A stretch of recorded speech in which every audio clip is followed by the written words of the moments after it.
Olá, meninas, tudo bem com vocês?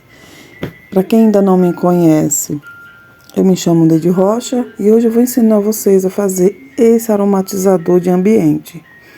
Muito fácil, custo-benefício excelente, você vai gastar pouquíssimo. Hoje eu vou usar um frasco PET de aromatizador, as varetas.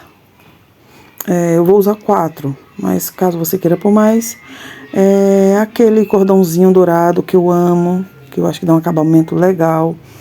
Essência eu vou usar de alecrim, um funilzinho, 2 bolinhas eu vou usar, 2 cristalzinhos, mas você pode usar o que você tiver aí também. E a base pronta para aromatizador. Bem fácil, simples. E isso aqui é bem baratinho, não é caro, viu?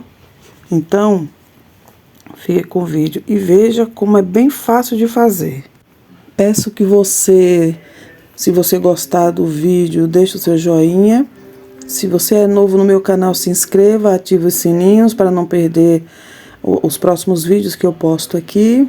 Compartilha com alguém que você acha que vai gostar. E até a próxima. Beijos, fiquem com Deus.